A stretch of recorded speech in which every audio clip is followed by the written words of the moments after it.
The other thing we want to talk about this evening is, of course, how things stand in the opinion polls. Let's bring in possibly the best person we could have. Jeremy Zogby, Managing Partner at John Zogby Strategies, America's leaders on opinion polls. Zogby, of course, with that rare insight into what US voters are actually thinking. Jeremy, great to see you and thanks for joining us here. Give us your sense of what the state of play is now with a week to go before voting day.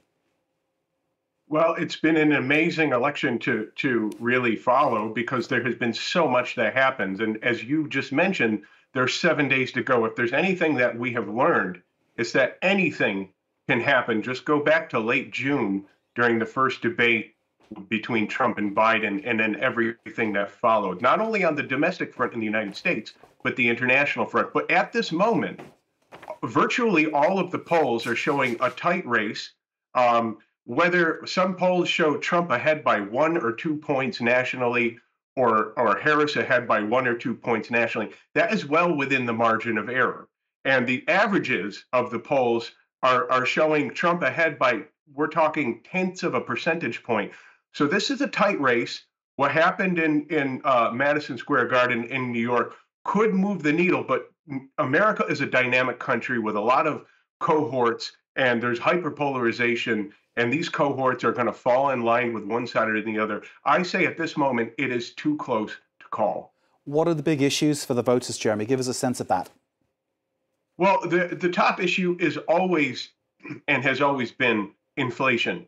It is amazing to hear a word, inflation, that just I remember 3-4 years ago was not an everyday part of the lexicon. Now you could go to a coffee shop, okay? You could go in the grocery store, wherever you go, the man and the woman on the street are talking about inflation. It is continuously and by large the top issue. But then again, there is, for Democrats, abortion. For independents and Republicans, there is immigration and the border. Crime is always an issue, but I would say those are the major issues that are going to play out. And then there is one that we're forgetting, and that is going to be the perception of will we have an election that is fair and that Americans can accept the results. That is the wild card. And then I do have to mention also geopolitically, look at what's going on between Israel and Iran. That could play a major role if that conflict spirals out of control, as the same is with Ukraine. As you say, Jeremy, it's very complex and it is a dynamic nation. There is no denying. There have been attacks on drop boxes for postal votes. I hope my terminology is correct. I'm sure you'll correct me. But is this the kind of thing that is going to have an impact, do you think, or some kind of impact? As I understand that the FBI investigating these issues and pointing to Russian interference over this. Well, I mean, I think that right now it comes down to the vast majority of Americans have made up their mind who they're going to vote for. And there's probably about 4 or 5% who are undecided.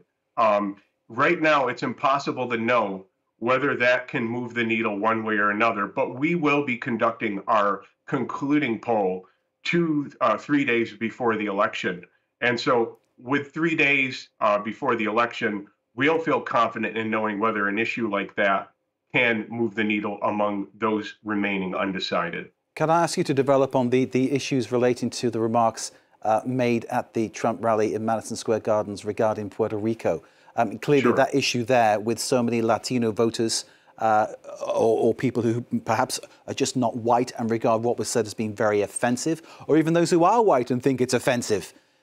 That could have an influence, could it not, what was said there?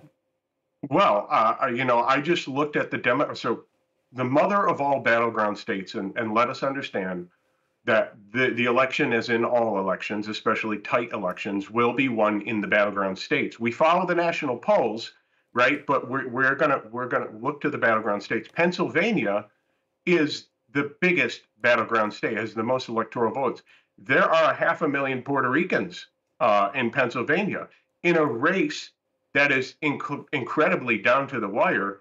That, of course, could have immense impact in tipping that one way or the other. But as I mentioned, there's all kinds of other cohorts, Arab voters, Black voters. And so Right now, I would say it's too soon, but I'm looking to see how that moves the needle in the polls. The next 7 days are going to be extremely exciting. Jeremy, thank you for sharing your analysis with us here on France 24. We appreciate your time. Jeremy Zogby. Thank you for having me. Our pleasure, sir. Thank you for being with us.